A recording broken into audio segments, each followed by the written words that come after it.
Good afternoon, everyone. My name is Matt Helmer, and I'm the Director of Job Quality and Worker Wellbeing at the Economic Opportunities Program at the Aspen Institute. It's my pleasure to welcome you to our conversation today, Beyond 9 to 5, Good Jobs for People with Unpredictable Schedules. This conversation is part of our Job Quality and Practice series, in which we try to explore different approaches, strategies, ideas, and policies that can really help us think about how we improve jobs in workplaces and address this crisis of job quality in America, where we just simply don't have enough good jobs, enough jobs that provide people a decent standard of living and a dignified life. That's what we're trying to focus on here. Before we dive into today's conversation, just a quick review of the technology. All attendees are muted. Please use that Q&A button at the bottom of your screen to submit and upvote questions. I'll try to get to as many of those as I can today. We do have an ongoing chat there as well, so share your perspective, your ideas, your tools, your resources in the chat as well. If you want to post about this on social media, our hashtag is Talk Opportunity. If you have any technical issues during the webinar, please message us in the chat or email us at eop.program@aspeninstitute.org. We are going to record this event. It's always a big question, and you will get a copy of it, and we'll post it online as well. And closed captions are available. You just got to click that CC button at the bottom of your screen. I want to start today in the way I think I've been starting the past several events by just acknowledging that we're gathering at a moment of, pretty considerable uncertainty and anxiety for a lot of people. Things aren't normal, right? There's rising healthcare costs. We're seeing cuts to childcare and food assistance. We're seeing some of our communities being militarized. There's an unstable kind of global order that is unraveling. There's just a lot going on right now that I think is difficult for many of us to comprehend and navigate, really. So I just want to acknowledge that up front and say I just really appreciate you all being here in the midst of these challenges. Because I know it's, like I said, it's tough to navigate and keep our heads down working and come to things like this with so much going on around us. So thanks for being here and engaging with us. All that said, this work, this effort to improve jobs and job quality and create a fairer economy, it doesn't stop, and I don't think it can wait. No matter what happens in kind of the grand scheme of things, I think creating and fighting for an inclusive economy where all workers can lead lives of dignity is really foundational and necessary to what comes next. It's never wrong to do, never the wrong time to do this work, right? People still need to eat. They still need to put a roof over their heads. They still need to clothe themselves. They still need to work, and they still need to make an income. They still need to have security and stability. And so remaining focused on that in the midst of other challenges, I think is really, really important. And that's really what we're here talking about today is how do we give more people security and stability in their lives through work? We talk a lot about the changing nature of work. More recently, like what's happening with AI and technology, what's happening with remote work and the gig economy. But today we're focusing on something a little bit more fundamental. The fact that for millions of Americans, the basic way we have structured our workday, the basic way we've had structured employment around kind of this 8-hour workday, and for many, this 9 to 5 schedule, it doesn't really work and has never really worked for a lot of people, right?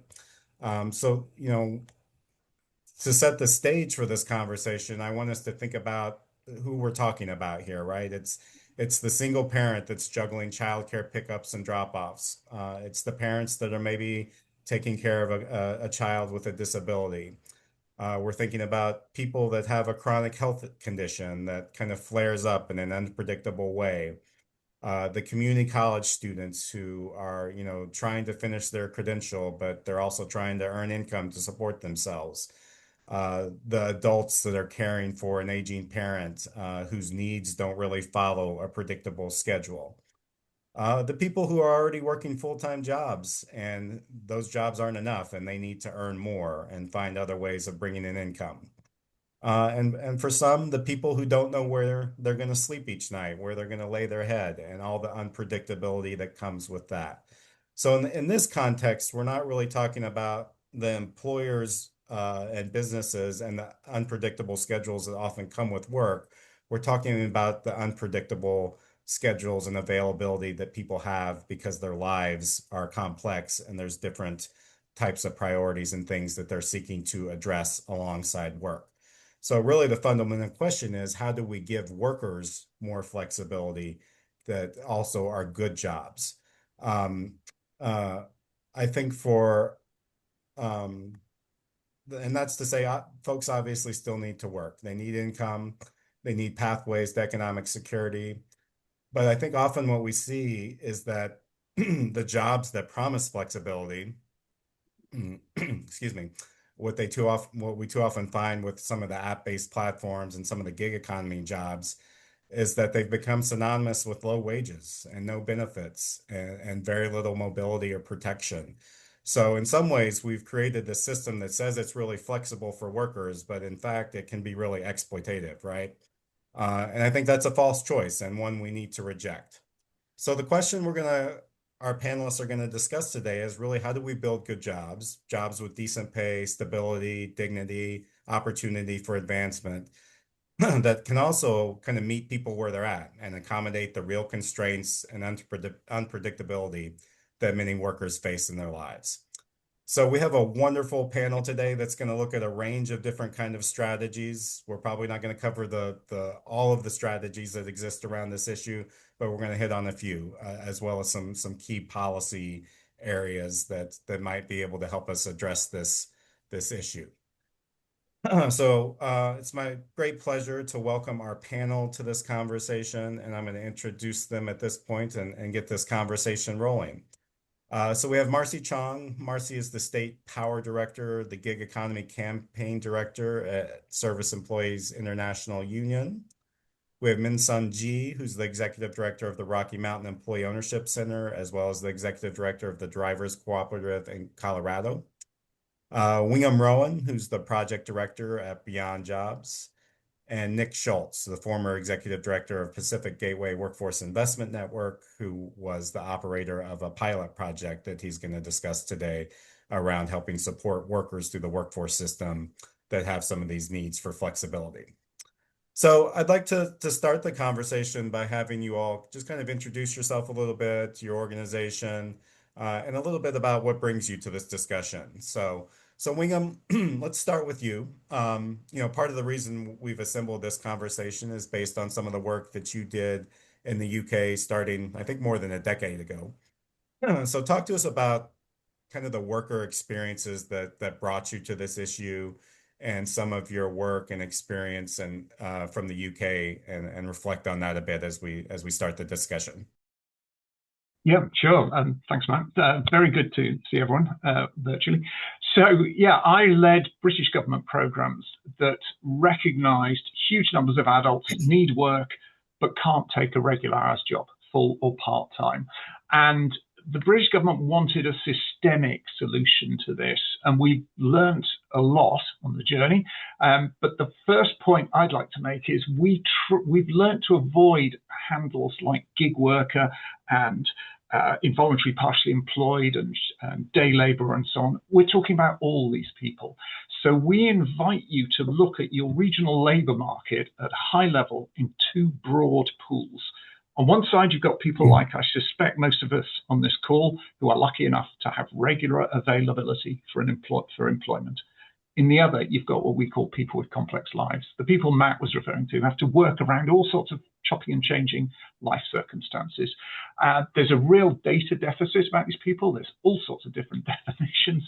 We try and pull it all together at beyondjobs.org, but it's a fascinating, deeply timely issue to be looking at in all the uncertainty that Matt is talking about for multiple reasons. Thanks, William. Marcy, let's go to you next. Please just introduce yourself and talk about your role at SEIU and why you think this conversation is an important one and even an urgent one, kind of in the context of a lot of the AI and technological change that we're seeing. Yeah, thanks, Matt. So I'm Marcy Chong, and I work for the over 2 million members of the Service Employees International Union, SEIU, where I've held many different roles over the past 25 plus years. And my role with the union is changing again right now as we are making some changes to our work precisely to meet this moment that you're talking about, Matt. Um, so I just want to also point out that I work for our members and for our elected leaders who they elect. So everything I'm sharing today is from my personal perspective, and I'm not speaking on their behalf. But it won't surprise you maybe to hear that when you are asking about the solutions, my answer to most questions is going to be the union to a lot of the issues you're raising. And I do feel that the conversation is urgent because of the pace of the AI-driven technological change. But fundamentally, there's not a lot new there when we think about it from the union perspective. So just, basic level, over time, the role of the union is to make it possible for workers to unite and build power and raise standards so the economy works for workers. And then over time, corporations find ways to undermine that. They find the ways, they seek to weaken our power. They seek to exclude workers from whatever areas of work where we have managed to raise standards. And then they seek to grow the new employment and the new business outside of the boundaries of where we've created standards and protections for workers. And so that is what's happening. This is, AI and technology is just the current weapon in that ongoing fight. And so the job of the union just continues to be to build power for workers, to raise standards, but it's not enough to do that. That in itself is a losing game. And SEIU has always been about including workers who have been excluded from whatever the standards and protections are, and then to expand the boundaries of what work is seen as valuable and worthy of being good jobs. And so when we say there's a shortage of good jobs, that's kind of like that's not the way we talk about it, because there's no reason that any job can't be a good job. And the types of jobs that people refer to as historically having been good jobs were not necessarily good jobs. There was nothing inherent about, mining or manufacturing or steelworking or, any of those things. There was nothing inherent about them that was good jobs. Those were not good jobs until people organized. So just, this question of what is, valuable or worthy of being a good job is exactly where we should be asking the most questions and creating, our definitions. That if there's something inherent about a business model that requires it to be a bad job, that is a broken business model. That's a failing business. So yes, thinking about the current landscape as you started off, it is very much on my mind that, we can't tolerate an economy that doesn't work for the majority of working people. And when we live in that exploitation economy that's not accountable and that doesn't deliver for working people, we shouldn't be surprised when that begins to fall apart. So excited to be part of this conversation that feels very urgent and timely today. Thanks, Marcy. Appreciate it. Minsun, let's turn to you next. You also have a background in kind of economic democracy and organizing. So tell us a little bit about your current focus, the type of workers you're organizing, and why flexibility and job quality are important to them. Yeah, hi. My name is Minsun. I'm with the Rocky Mountain Employee Ownership Center, which actually promote employee-owned businesses in Colorado and in the Rocky Mountain regions. I do see worker co-op and employee-owned businesses as one of the very important strategies to organize gig workers and informal workers. I've been actually labor union organizer, and also I was at the worker centers, and now I'm in this sort of the EO space. So my journey always follow kind of what is needed at that time, I think. And it's an exciting moment right now to be in this space. Rocky Mountain Employee Ownership Centers does promote a variety of EO businesses. There are many different kind of employee-owned businesses. So we do actually convert company into employee-owned businesses. But at the same time, we do actually incubate cooperatives for marginalized workers. That's where actually gig workers and informal workers belong there. And one of our largest co-op incubation project is a Drivers Co-op Colorado. This is the largest worker co-op and platform co-op right here in Colorado. It took us 3 years to get to where we are, but we have amazing workers and worker leaders and also supporters who are coming together to create a community-led alternative app to Uber and Lyft. So I'm deeply in it. Experiencing all the trial and errors, but we actually launched our app in July 2025, and it's going pretty well. And we are actually one of the big conference transportation office provider in February. So we are preparing for hosting 60,000 people coming to Denver for this conference. So yeah, it's been a really a journey to really think about how we can actually organize gig workers, right? And rideshare drivers, as you know, are one of the most vulnerable and flexible workers too. But I think there are a lot of sort of worker exploitations that come with it. Obviously, everybody's jumping because of the flexible nature of work, but actually workers are not getting paid enough. They actually get paid less than minimum wage after excluding all the maintenance fee and whatnot. So Drivers Co-op Colorado seek to provide higher wages to workers by providing them with 80% of the fare trip. So for examples, from our downtown to DIA, maybe with other global companies, our drivers will get about $13 or $50 fare, but our driver members get $40. This is a very, very different scenario and story that we are sharing with others. That's why we have about 1,300 members plus 2,000 members onboarding right now. But again, I think it took, there's a sort of a sense that, well, we cannot control algorithm, we cannot control platform, but this is one small way that we do it here at the local level, and hopefully we can share our experience with the other cities, and so that we can actually create the federation of all these rideshare drivers coming together in partnership with the labor unions as well. Thanks, Minsun. We'll come back to the Drivers Cooperative and some of the other cooperatives you're organizing here in a bit. Nick, you've been on kind of the front lines as part of the workforce development system and kind of seeing the challenges that unemployed and underemployed people face. Talk to us a little bit about your background and your previous role in the workforce system, and kind of what drew you into thinking about these issues of worker flexibility and how we could be innovative in responding to that. Yeah, and just a little bit about my background first. So 30 plus years in local workforce and economic development, across New York, Pennsylvania, California. And what really started me on this journey was economic contraction and economic loss and the associated churn in the labor market related to that. And when I started to take a look at recovering from that loss for the Long Beach community, and it was a huge manufacturer, well-known manufacturer, who lost a tier one military contract.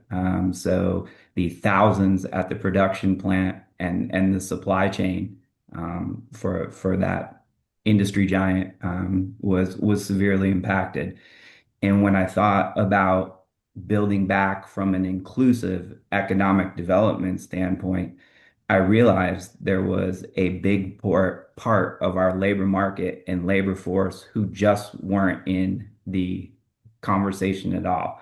And it was the contingent worker. And when this discussion started for us in earnest around 2016, I think they made up about less than 25% of the labor market. And I think we're pushing on 40% nowadays. And these are people who are skilled. They're skilled labor. And what I wanted to do is really shift the power dynamic for that contingent labor market by giving them genuine agency over their employment conditions. not merely an increased sense of control, but actual economic agency that builds on their self-efficacy and independence and reinforces that they don't need to acquiesce to exploited labor. So what is something we could do that gave them real control over every dimension of their employment? You know, when they're available, how far they're willing to travel, how much advance notice do they need, those types of things. What's the minimum shift they're going to work? And just move them from being a passive recipient of whatever works becomes available into an architect of their economic success. And, I needed a dignified alternative to gig platforms that I learned really quickly were somewhat exploitive, offered substandard pay, inflexible scheduling, no pathway to advancement, all the things we've hit on a little bit. And I wanted it to happen in my community. I wanted workers to be able to select local opportunities, reducing their travel time cost stress, and keep all their economic activity or capture as much of it I could as rooted in the local community.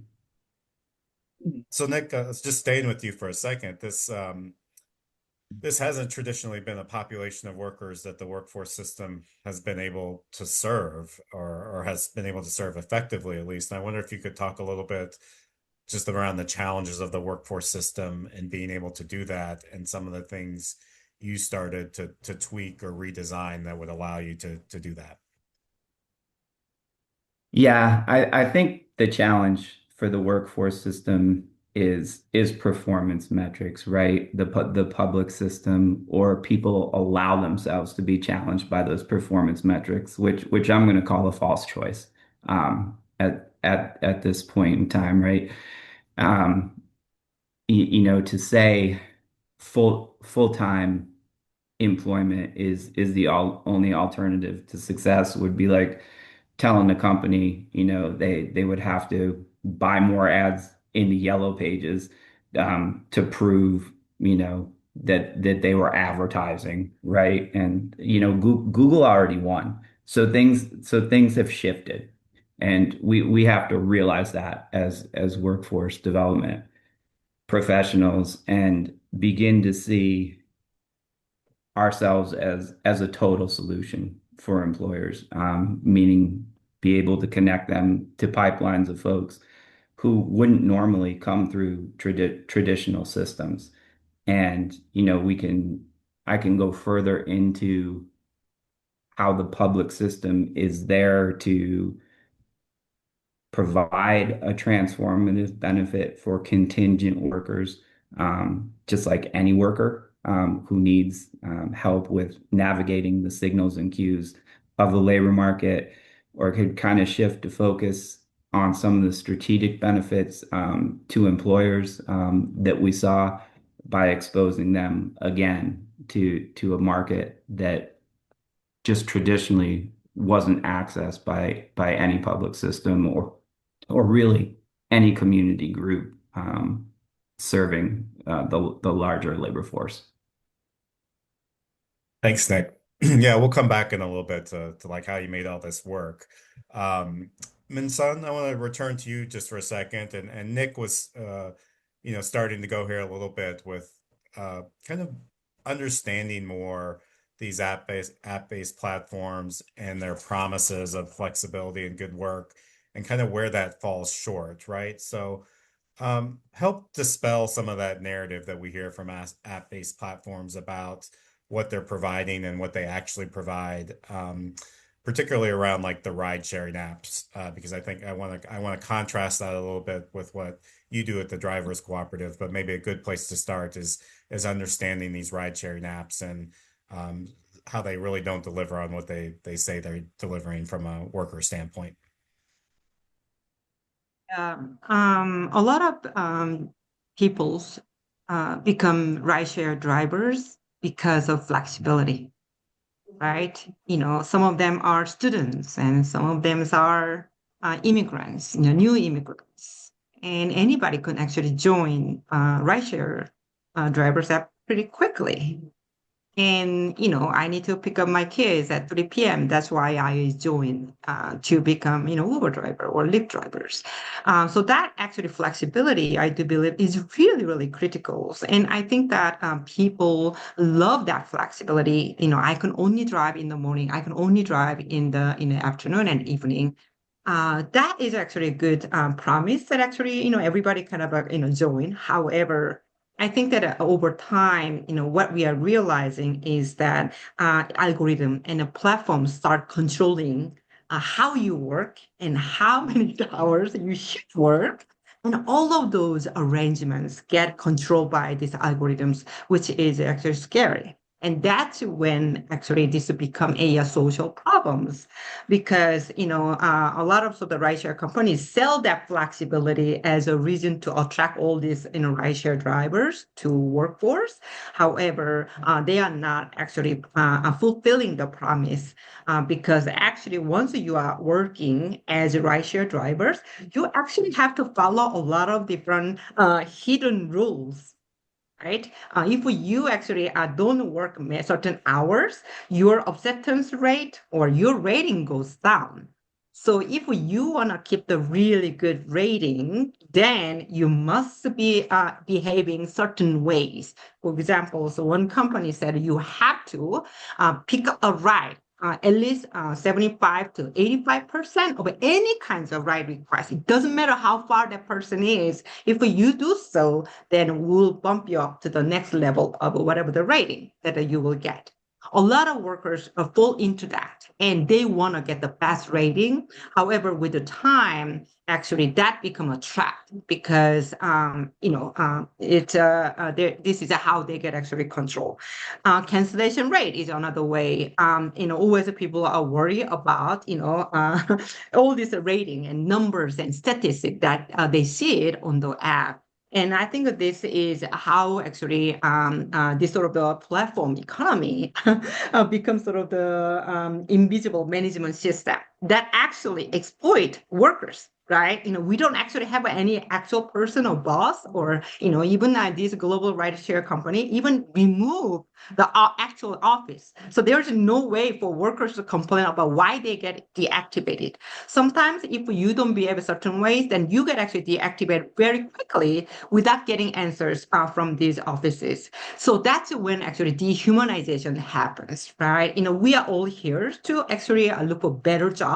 That actually gives us a flexibility. But the reality is that you end up working many, many hours with the hope to actually make a good living for family.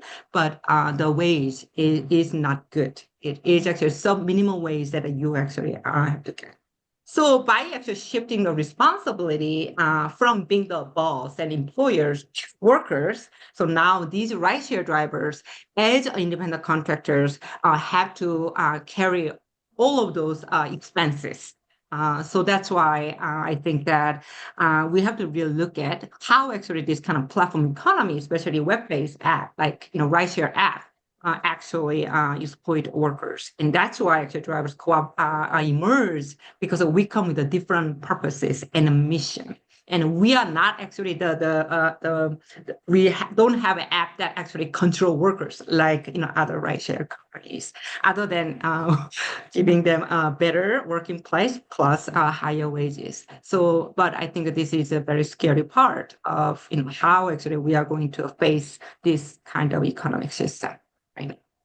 Yeah, we'll come back to how your app actually works and how the workers themselves kind of inform the design and control of it. Wingham, I know you've also kind of thought a lot about the dangers and risks to workers that come from leaving this part of our economy, this part of our labor market, up to Silicon Valley or the private market at large. And I wonder if you want to build a little bit on what Minsun was talking about, kind of more Yeah, broadly as to some yeah, of those dangers. Yeah. very much. So these companies are profoundly unpleasant. I'm totally with Minsun and in awe of you taking them on so directly. So the question we like to ask is, where's the alternative infrastructure? So think of the public employment system. If I'm in this pool of people lucky enough to have regular availability for work and I want a better job, I can go to the job center. It's an alternative to the commercial staffing agencies because they don't take me seriously if I'm blue collar. If I want to look for a job online, every state workforce agency provides an all sectors job matching platform across their state. Direct competition with Indeed.com and Monster.com, but much better for me as the worker. I have a complex life. There is no public labour market infrastructure for me. As Matt says, I'm just thrown at the mercy of these Silicon Valley apps. And DoorDash don't need a healthy labour market. DoorDash need pizzas delivered as quickly and cheaply as possible. So why did anyone ever expect a healthy labour market to emerge from these aggressive, vulnerable, venture capital dependent startups? They're all cutting each other's throats to try and get to the critical mass that gets them the next wave of investment. So what the key point, and I work a lot with technologists, and as we developed the British platform working with British workers, and then we developed the American platform working with Nick and workers in other parts of the US. And these technologies that power platforms can do so much that is good for the workers. It's astonishing what can be possible if, instead of asking, how do I get pizzas delivered as cheaply and quickly as possible, you ask, I run the regional labour market. This is what Nick asked when we started working with him.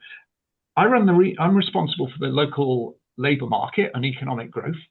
I want people progressing. I want people moving onwards and upwards. I want people getting as many hours as they can do. I want them in control. I want pathways into full-time. I want all the data that will allow skills to be aligned and so on. Platform technologies can do all this. You've just got to start with a completely different starting point from the way Silicon Valley does. It's the gulf between what is possible and what is commercially dominant at the moment is breathtaking. Swing. Yeah, we'll come back to you in a bit too, kind of around like what is the role of government in this space, and how does your platform actually work? What does that look like? Marcy, I think before we start really talking about how we address some of these challenges and some of the ideas that you all have around that, this similar to like this part of the workforce hasn't been a big focus of the workforce development system. It also hasn't been a part of the workforce that has traditionally been a big focus, I think, of labor unions. And part of that is because it's been a difficult part of the workforce to organize. So I wonder if you could talk a little bit about the challenges of organizing these type of workers, both from kind of a legal and public policy matter, because I think that'll point to some solutions, but also just from a practical matter of implementation. Yeah, so I'm thoroughly excited about the solutions that my fellow panelists here have been talking about. And this is actually a part of the work that I have a lot of hope and excitement about. And that's partly just because the history of SEIU has been from the beginning in organizing low-wage workers who are excluded. So, anytime you look at a growing piece of our economy and say, oh, these people, there hasn't been a way to organize them or an effort to organize, that's exactly where we should focus. And it is historically the work that we've done. So, we're a union that was built by, women and people of color and people who were deliberately written out of labor law. And so our whole organizing history is in inventing ways to do that. So, recent examples of people who were excluded, who we've, found a way to organize that I think is relevant here is home care workers, who had a similar status and had similar problems in terms of not being really seen as, employees who were coverable under labor law, and most importantly, who were kept really kind of fragmented and isolated without a work site. And so a lot of those same challenges are the challenges that we experience with people who are doing this kind of work. And so, not being covered under labor law, not, having a pathway to the union, not having rights, not being seen as real employees, like those are all choices. And people, elected officials, policymakers, everyone, we all get to decide who is and isn't protected and who is and isn't able to exercise their right to free association and collective action and collective bargaining. And so those are all the things that can change. And, so when you talk about the kind of legal and policy level changes, this question of not even being recognized as a worker is pretty fundamental. But I'll just point out that, some of the most exciting work that I'm engaged in right now is our organizing in 4 states right now to make it possible for rideshare drivers to actually organize a union and collectively bargain under state law. And so it's kind of an ironic moment because the fact that the drivers are not recognized as employees and are not covered by the National Labor Relations Act, the federal law, that's actually what makes it possible to construct a state level framework. So in some states where we are pursuing that strategy, Massachusetts, California, Illinois, and Minnesota are the states where that's active. So, those are challenges. And in some states, we're able to, develop a whole new structure to try to take that on for all of the reasons that Minsun was describing. But then just on the practical level, the challenges are familiar also because it's really at the core of, what makes it possible to organize any workforce. Step 1, workers need to be able to communicate with each other in order to build power and raise standards. And the biggest challenge in this kind of organizing is that workers don't have a way to even find each other to communicate. And the union does not have a way to communicate on scale. And so that really is the first and biggest practical challenge. So many of our kind of creative organizing drives all start with, how do you just set up a channel to communicate? And so many workers, rideshare drivers especially, want the union. And the moment you can find a way to communicate that question, ask the question, the answer is yes. And the platform technologies just really drive that imbalance, where the company can communicate directly with every worker on the platform in order to do all of that kind of coercive management stuff that Minsun was talking about. But individual workers have no way to find each other to interact or communicate. And people get very creative, but that is the biggest problem, honestly, that we have to solve. And organizing in this space is actually challenging us as a union to learn and develop new ways to find and to communicate across fragmented, isolated work sites. And so that's really important for us to develop those tools and those channels of communication, both for this organizing purpose, but just, this is what drives power for all of our members to be able to have that collective action and collective communication. Yeah. Well, I know another direction that you all have, the unions and you all have been thinking about is kind of the staffing model agency. I think for some of the workers we're talking about today, that can be a place where they end up kind of looking for a short-term job or something that is part-time. But there's all sorts of similar issues with staffing model agencies too, right? In terms of how they treat workers and workers kind of getting their fair share, right? But I think we're starting to see that, unions have thought about how can we own and control staffing models and platforms. And I think you've piloted that in different places. So could you talk a little bit about kind of unions going in that direction and kind of what that's looked like and the results you've seen? Yeah, so I've had a range of experiences going back quite a long time in the union, even before our current models in this area. It comes back to like the fundamental thing that we were built to do. Our model assumes the existence of a boss, like we exist to have collective power in relation to a boss. And when there's no boss, that's sort of like we get a little stuck. And so that's a huge challenge kind of practically. And so there are moments where it's almost necessary. It's like, how do you create the thing in lieu of, like in the space, okay, there's no boss. So let's, figure out a different way to have it possible to access all of the rights and the standards. So this, there are pieces of this that show up in our work organizing childcare workers and home care workers, anything where, there's a matching aspect to this work. And a lot of that historically was work that was in the public sector where there were ways to use the existence of public funding to help kind of put together, some kind of way of pulling workers together.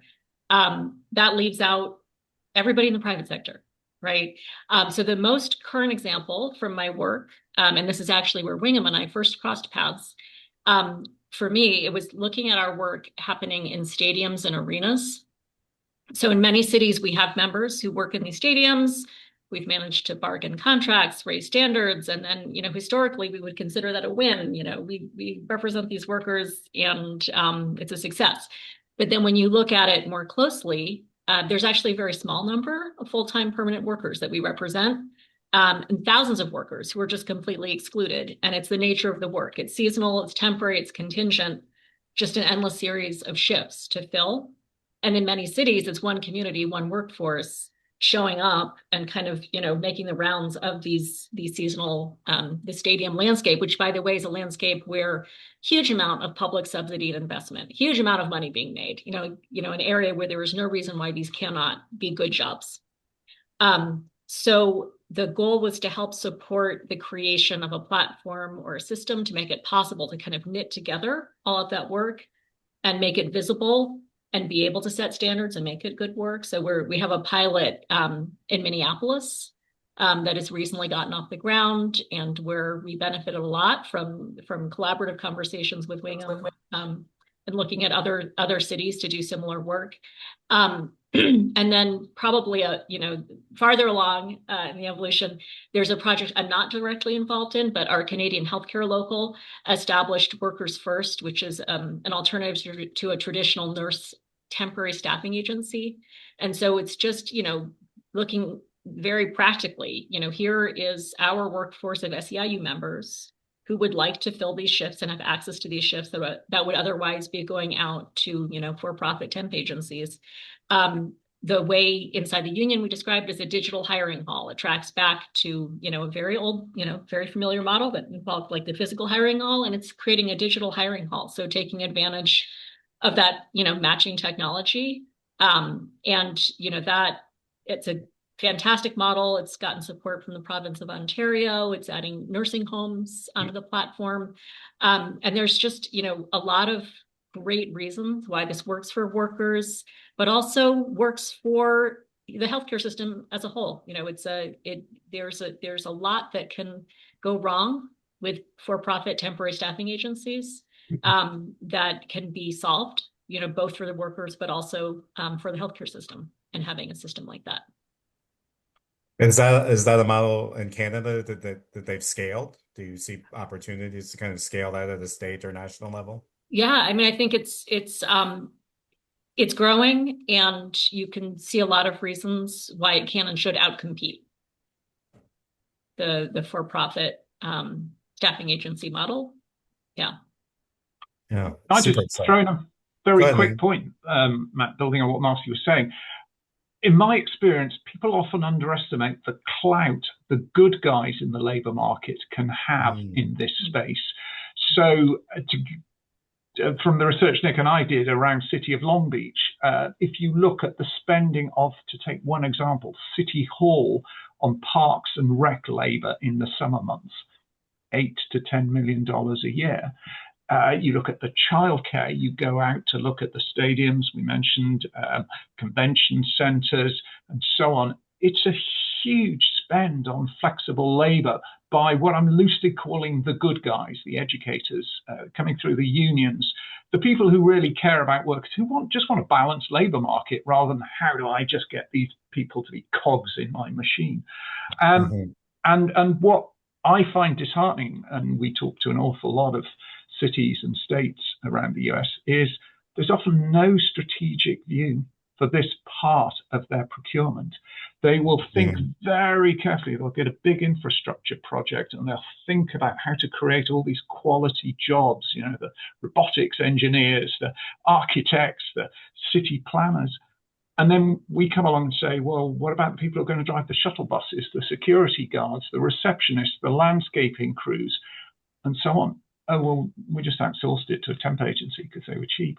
So if there's one takeaway I'd like to offer the kind of economic development folk on this call, it's you have enormous clout to move the dial here if you can get the right people around the table. And Nick and I are veterans in this process. I'm not suggesting it's easy, but it is informative, and you can begin to glimpse the possibilities for any region that says, actually, I don't want Silicon Valley colonizing this part of my labour market and my local economy. it's our job to run a healthy regional labour market for all types of hour-by-hour labour. We want to do it with the unions. We want the educators involved. We want these metrics. We're going to release this data, and so on. So just really don't feel like you're kind of passively on the outside looking at this unconquerable Silicon Valley machine. It's got a very weak underbelly because they have to spend massively to get their markets to critical mass. Uber, Minsun will know the figures better than I, but Uber were at one point subsidizing the cost of rides in every new city they went into by 66% or so. That's how they kill off the competition and get to critical mass. In the public sector and the unions, you don't need to do that. You have access to this quality demand for flexible labor. Yeah. No, I think that point about economic development and the tools they have and around public procurement is definitely something we think about in terms of another tool to leverage in facilitating good jobs. And I'll come back to Minsun in a little bit because I think she's been thinking about public procurement with the city of Denver and what that could mean for drivers cooperative. But Wingham, I want to stay with you just a minute. And have you continued to talk about like what you see as the role for the government in taking a stronger role in kind of managing this part of the labor market or this part of the economy? And tell us more about the platform that you've developed and kind of what that looks like and how you've piloted it and what you've kind of learned from that pilot. Sure. Well, the first key learning I'd offer is the people in this part of the labor market are incredibly diverse.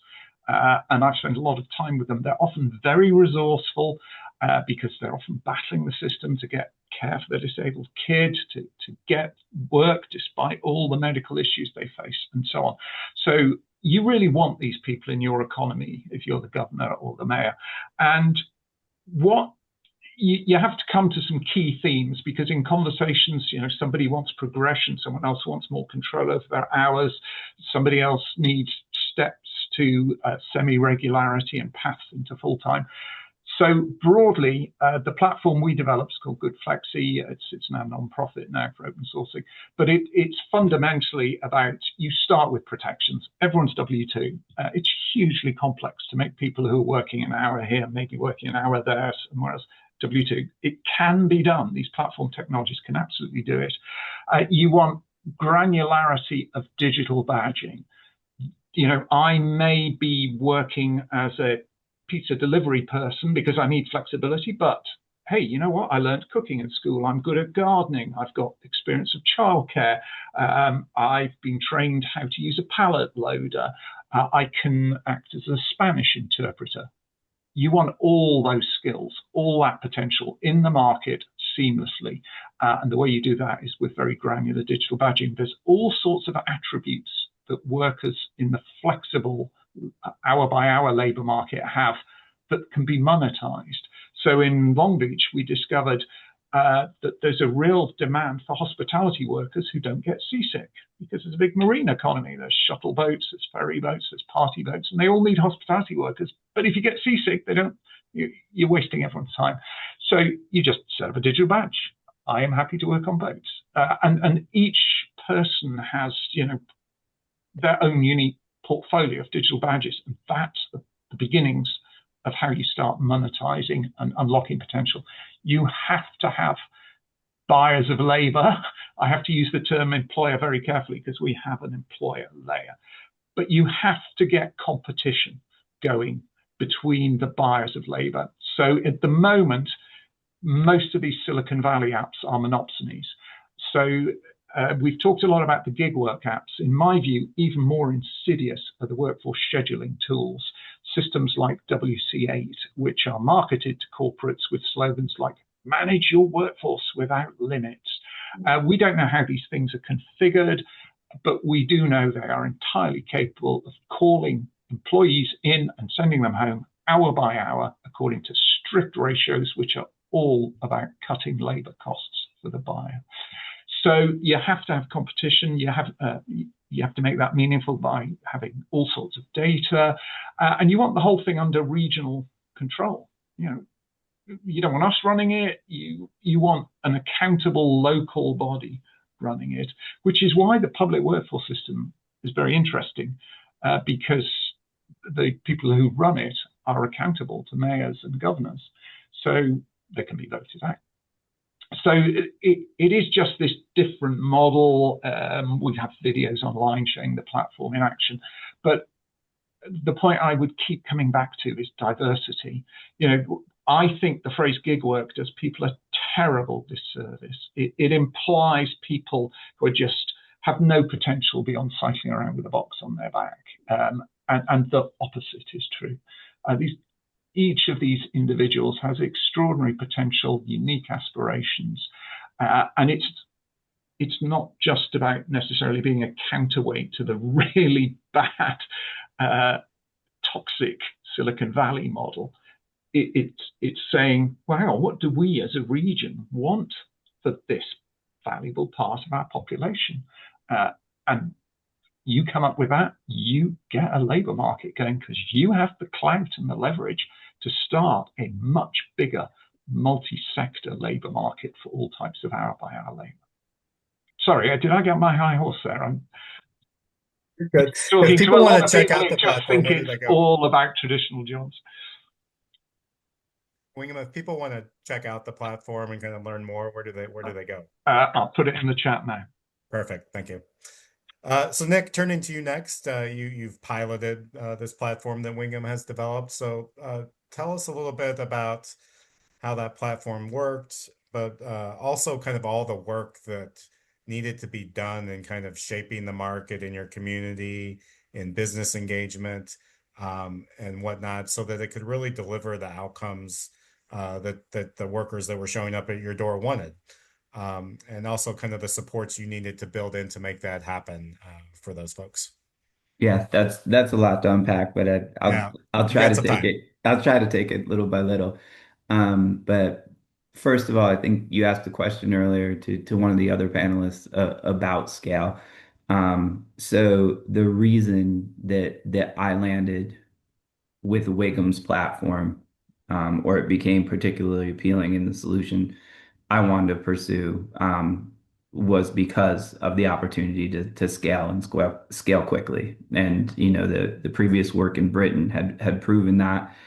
And that's not to say there wasn't some work to do, but the work to do in that scaling was really beneficial and part of what you're talking about. Again, we were talking about a hidden or just ignored piece of the labor market that we wanted to integrate more fully into our economic vision moving forward. So I needed to level set with people a little bit, and what I'll call the research and implementation process of setting up Wigham's platform actually helped me to strengthen the community fabric behind or in support of the initiative because it allows me to convene business, worker, community, government partners who had never talked to each other about this particular solution and present a way for them to collaborate. And, that's a foundation for other workforce and economic development initiatives long after the launch of the platform. So that was critically important for me. And the platform design process, it centered community voice through intensive data collection. And it was a several month process, right? But it ensured that our application met specific community need, value, opportunity, rather than just importing an external model and try to force it over things. And Wiggum mentioned that regional control. And that means, decisions about platform operation, branding, and making sure that evolution could always remain local. So as the public system, I needed enhanced visibility and credibility by connecting people ultimately to tangible employment outcomes and to have a tool that generated real-time intelligence that would improve like regional workforce and planning and influence other policy development. And I wanted to drive economic activity out of the shadow into a formal channel. I was thinking about tax revenue for the city. I was thinking about worker protection and how do we do that without punishment or penalty for folks, and have folks come to the platform because it served their self-interest, you know, and address inequity by creating a pathway for communities systematically excluded from other economic opportunities, and, recognize that exclusions not from lack of skill or willingness to work, but it's really about systems not being able to accommodate people's realities or workers' lives. So that in and of itself was why Wingham's platform. Um, there were some other questions in there. Yeah, well, I'm sure one question is just like, what does business employer engagement look like in terms of getting them to buy into this tool, and how do you push on them to ensure that they're kind of holding up their end of the bargain when it comes to, providing a quality opportunity to the workers that you're serving? Yeah, thanks, man. The first thing is, you have to go in as I was going in as the workforce board and economic development. And I was going into a group of employers who would look me in the face and say, "You've never done anything for me to this point in time. What are we talking about that's different?" And what I had to be able to tell them was it was traditional processes that were failing at this point in time, not the system's desire to serve them, and that once we stopped assuming people's availability for a standard 40-hour work week or 8 to 5, we were tapping into a whole new market. And once they started to gain some visibility into that pool and who those skilled workers were, the conversation was a little easier. Wiggum talked about digital badging, and there's a lot of transparency about available skills, aspirations when you're able to do that, and it enables a more strategic conversation around planning and development for that specific talent pipeline. So these are some of the things we were talking about with the employers. But the big effort really was having them sit down and say, okay, what are we missing out on? How do we calculate that into an available spend, and horizontally rather than vertically across sectors in all those employer conversations? How do we aggregate that into one sum that drives a marketplace? And in a place like the LA Basin, what number ended up being $20 million of aggregate annual spend, is going to make sure both supply and demand reach equilibrium when you launch the platform. That's a lot of work. Fortunately, one of our funders paid for a manual, which Wiggum and I created to guide people through that. At this point, Wiggum usually holds up the manual. There we go. But you're in for changing some perceptions of the public system. You're in for representing talent and skill that nobody knows or nobody's seen, and you're in for this slog of forcing people to think about their business model, their spend, their missed opportunity in the aggregate, and combining it across other folks who may be competitors, and generating an opportunity for people to take advantage of that spend, not only to work, but to support themselves and their family, and see an opportunity for further progression. Thanks, Nick. There's just a lot of wisdom in there, and a lot of strategy, I think, that goes into this beyond just kind of flipping the switch on the platform, right? That's helpful to understand. Minsun, I want to come back to you. So we've been spending a little bit of time with Wingham and Nick thinking about kind of the role of the government in kind of shaping this part of the labor market, or these sectors. And as we've discussed earlier, another alternative is to think about workers themselves actually owning businesses as part of a way of shaping these industries and sectors. So talk to us a little bit more about the drivers cooperative or other cooperatives that you're organizing. I know you're doing some work in home care as well as in mushroom growing, and how those models, um, how the voices of workers really drive those models in a way that is different from Silicon Valley or the private sector, so that this true need around like worker flexibility and job quality kind of gets met. Yeah, so my organization, Rocky Mountain Employee Ownership Centers, has a few large cooperative incubation project for gig workers. One is a drivers co-op. I talked to you about how long it took to launch the cooperative with thousands of workers, and it took us actually 3 years to actually launch it.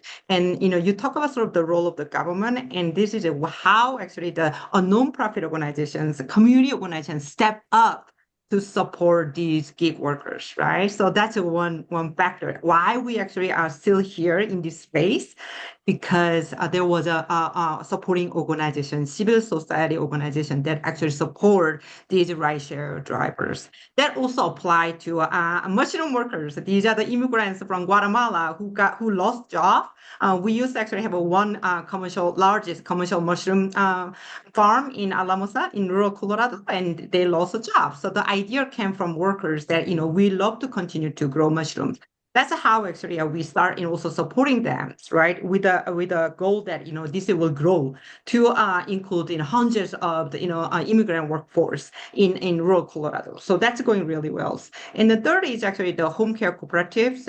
There are about like 26 home care cooperatives in the United States, which is emerging rapidly, which is exciting right now. Colorado we just didn't have it, and that's how we just said, hey, let's do it. But when we actually organize this home care co-op workers, then let's do it with partnership with the labor union. That's when we actually build a partnership with the SCIU 105, local 105 here in Colorado. So that's going really well. So we are actually experimenting many different kinds of worker co-op based on the nature of work, right? Again, with the rideshare drivers, we actually have another labor organizations that already exist with, another labor union. So we encourage our workers to join the labor unions, right? So we are really trying to create that sort of solidarity. It's been very a challenge. I think, as you know, using a kind of platform, we actually start with that sort of the grand ideas that we as a rideshare workers will own the platform. But the question is how we're going to own that platform, because of the only difference between the Uber and Lyft and us is that we are a community group, and the other one with lots of capitals. So I think that idea evolved over time, and we tried a couple of different one app before a second app that was launched in July, and that second app that we actually launched is working really well. Why? Because we actually built a partnership with already well-known technology company in Singapore. And that partnership was critical. So I think, that's why we've been learning that, of course, we have a big grand dream of owning the platform sometime in the future, maybe with other cities, maybe when we could actually come together and create a federation or not, then maybe we can think about that. But right now, we got to think about what are we doing right now here in Colorado. And this app really, really works so well that I think that a lot of general public said, hey, this, use a locally owned rideshare app. So that's kind of the situations that we are in here. So I think that if you want to really create a platform cooperative, and I think, Marcy, you also talk about the challenge, right? It is a really challenge that rideshare drivers, a lot of key workers work in isolation. So the question is, how are we going to actually bring these platform workers into community organization, into the community again? And that is actually what is a unique thing about the drivers co-op.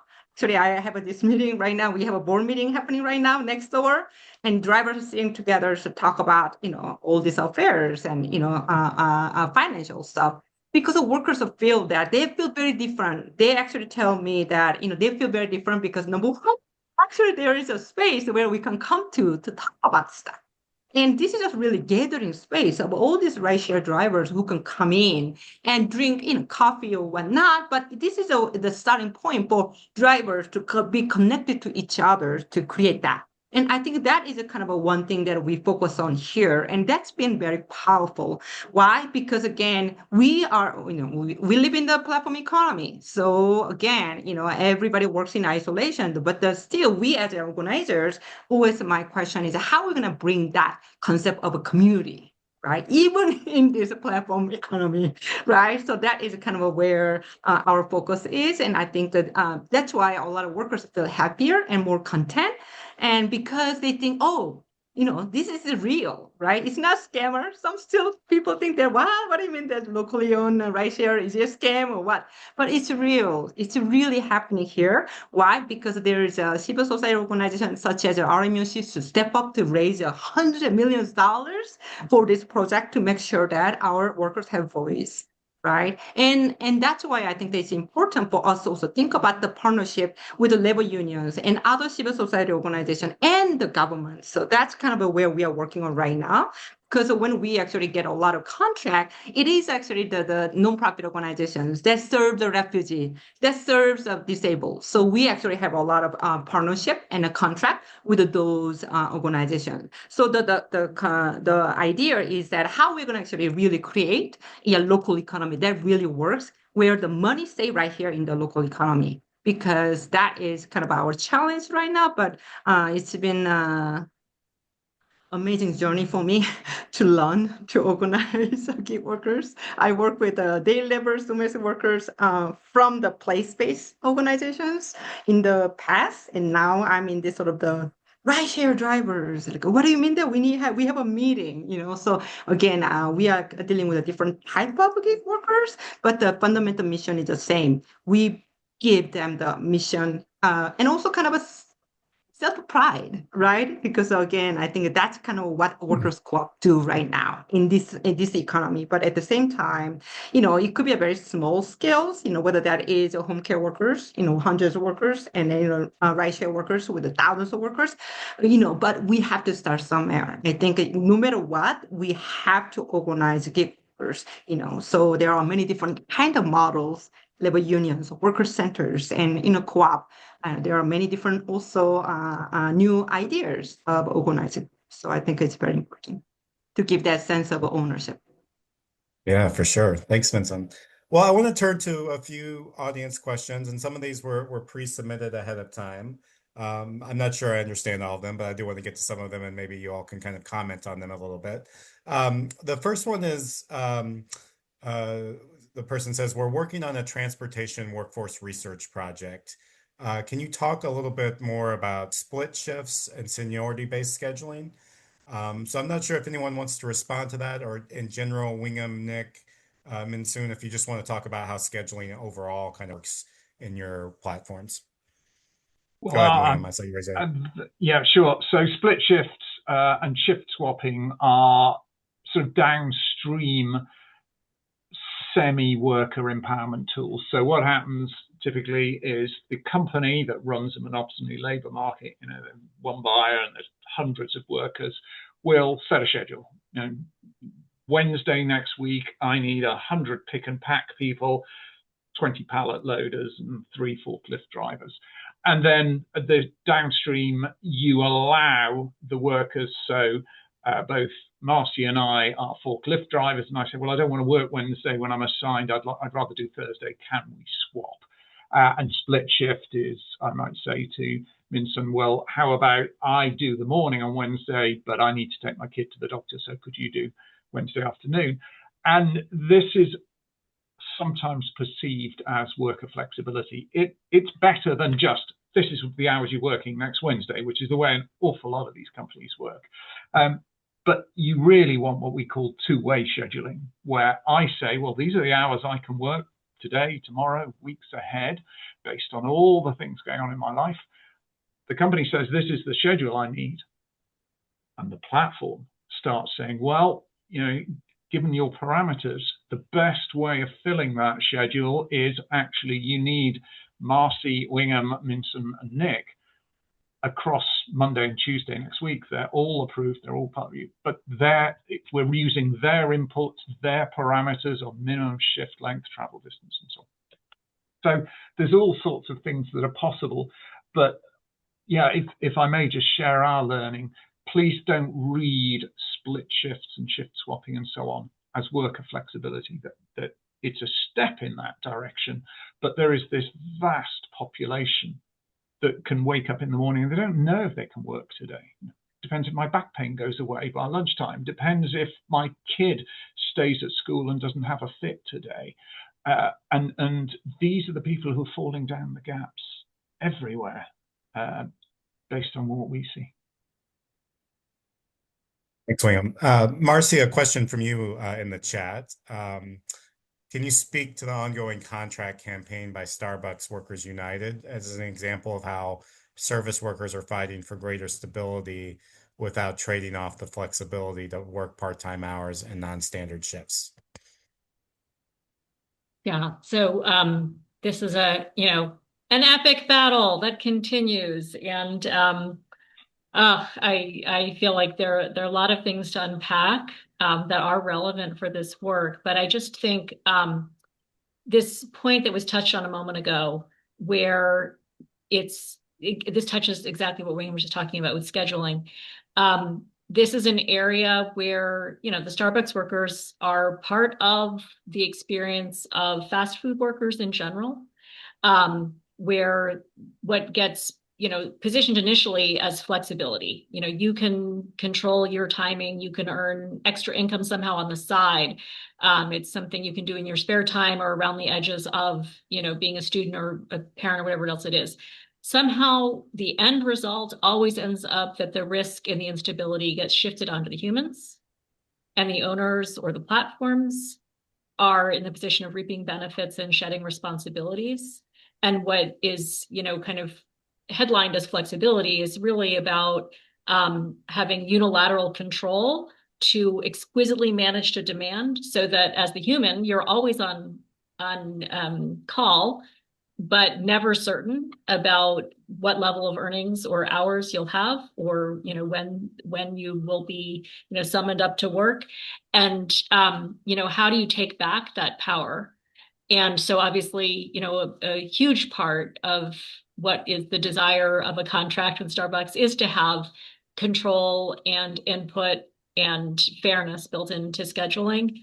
And I think that, that's, there's nothing new there. That is not new. That's the DNA of this industry. But then some of the things that are pioneered in that industry then show up in the rest, very broadly in our economy. And this is also part of the fundamental problem with the flood of AI, where, people's schedules are being determined by algorithms. People's bathroom breaks are being monitored. Tasks are being assigned. So it's not even just about, the scheduling in terms of when do you work, but it's about, that level of management and control. And so that is one of the areas where I think we are, very much at the beginning of figuring out how to exercise our rights in the face of management by AI. So what are the policy solutions? Because some of this can happen in the context of, collective bargaining is the hope, but it really needs to be addressed more broadly than that. What are the prohibitions on AI discipline? What are the controls on AI management? Thanks, Marcy. Go ahead, Wingham. One sentence. Nope, you're good. I've just posted a link to a McKinsey report, which is all about, hey, how do we schedule our workforces more effectively, which means to cut costs and without losing service levels. It is worth Googling the phrase just-in-time workforce for anyone who doubts how serious these companies are about driving down labor costs using AI.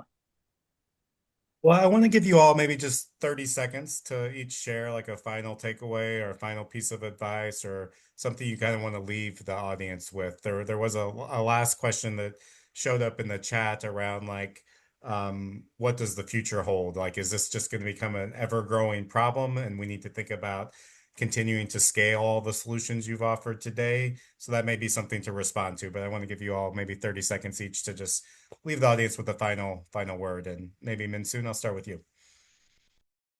Yeah, I keep saying that we live in the platform economy, right? I mean, there's no way of going back. And right now, I think then the question for all of us is then, how do we actually organize gig workers and non-standard workers when actually they will be actually the majority of the economy here, right? So over time, so I think that the big question for us is how we're going to organize them. And there are many different kinds of innovative organizing models in the United States.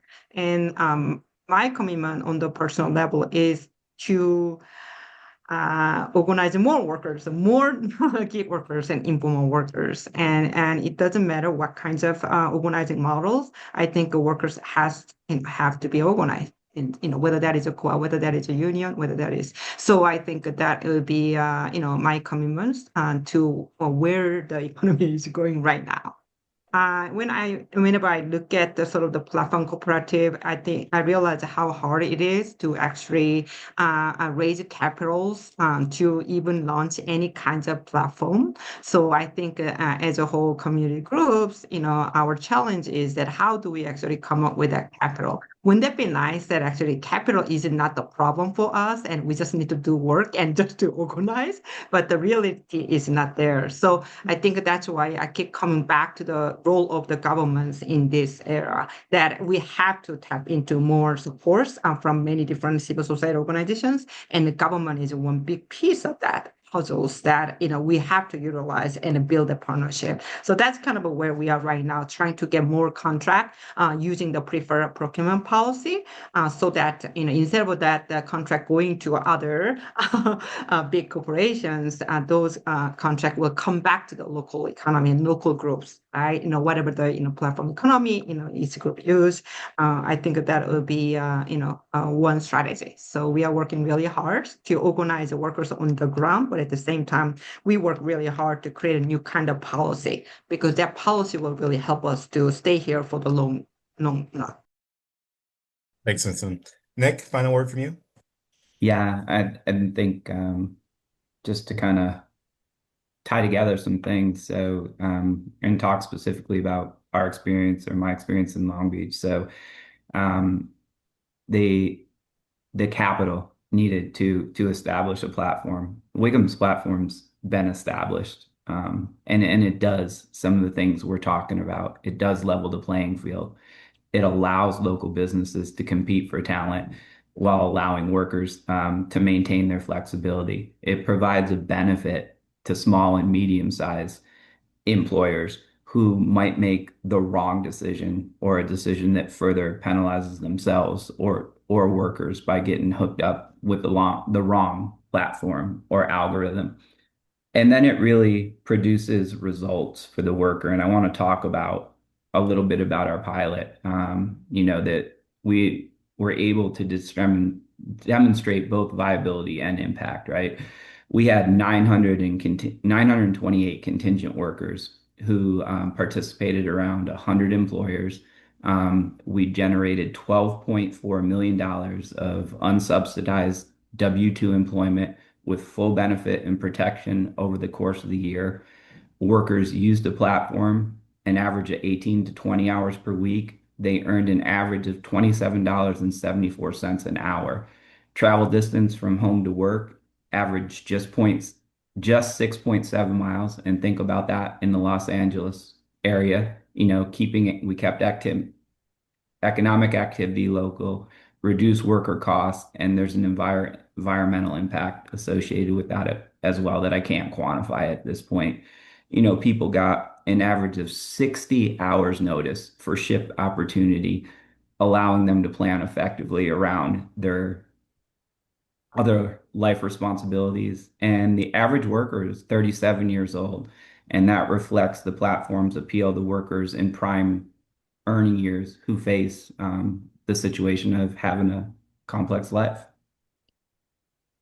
Thanks, Marcy, last word from you.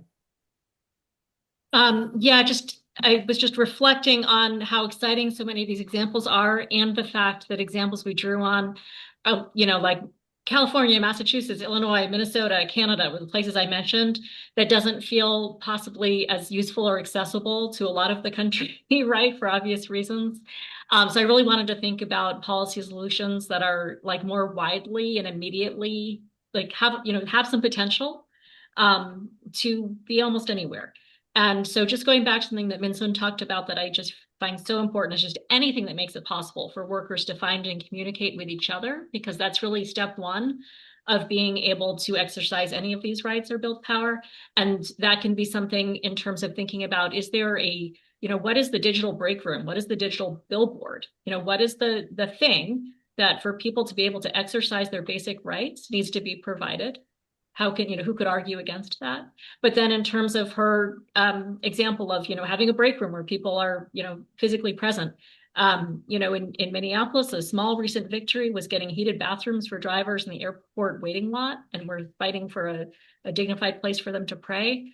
But, even these jobs that are incredibly fragmented and isolated and where there's no work site, there are still, humans with physical needs, and meeting those needs also creates some way for people to find each other and communicate.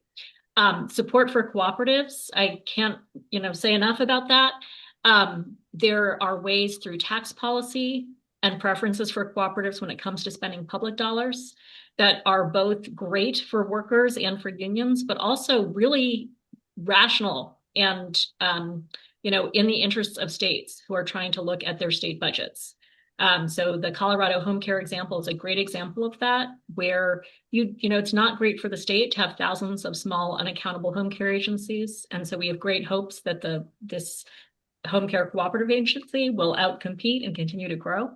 And then as Wingham described and Nick's great wrap up of the results there, that we really should hold any public sector dollars accountable toward looking for the non-exploitation versions of the platforms to fill their own temporary work, and that is a good government, good finance, good fiduciary duty thing to do. And those seem like things that really should be possible to do almost anywhere. And I think the other thing that should be possible almost anywhere when it comes to the flood of AI and AV is not treating it as inevitable. And so in our policy realms, asking the questions about who will be impacted, who will benefit, not to stand in the way of technology or the future, but to just, hold as a principle that technology should exist to benefit humans, and that does not happen automatically. Yeah. Thanks, Marcy. Wingham, I'll give you the last word. Very briefly, thanks, Matt. So 2026 could be a really pivotal year for all the issues we've just been discussing, because as of 1st of January 2027, each state government has to put a system in place to monitor these restrictive new work requirements. If you qualify for SNAP, Medicaid, TANF, you may well find, come 1st of January, you have to prove you are doing at least 80 hours of, quote, work-related activity a month. And that is not a full-time job. It may be a part-time job, but for a lot of people, it is going to be the kind of work we're talking about. It's a few hours from here, a few hours from there, and so on.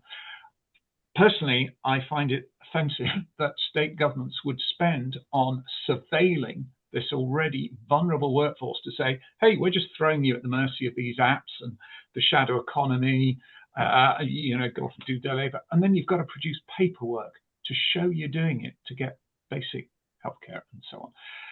Why not get state governments to say, actually, we're going to run a layer in this part of the labour market that is just about growth and opportunity and everything that job centres do for people with regular availability for work. Oh, yeah, and we'll press a button when we need a report out the back on who's doing what. It makes no sense. And there's all sorts of research showing that it's very, very difficult to do this monitoring. A lot of people are tragically unnecessarily going to lose their benefits because they can't prove the work they're doing, because the labour market that they are at the mercy of is so low quality and degrading. There is a real moment to be seized here for any state government that says, yeah, I get it.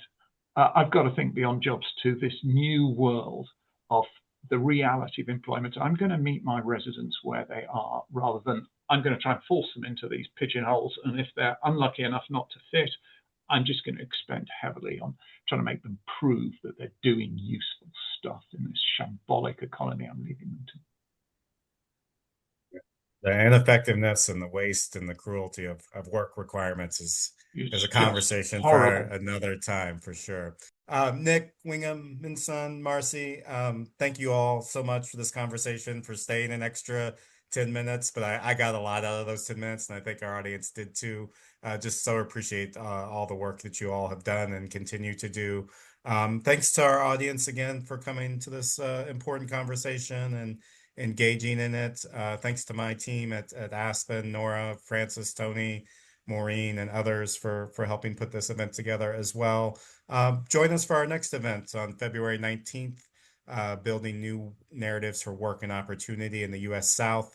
It's going to be the first event in a 4-part series where we're going to highlight the work and perspective of our job quality fellows, our latest cohort. So we'll hope to see you on February 19th, and thanks again. Stay well, everybody.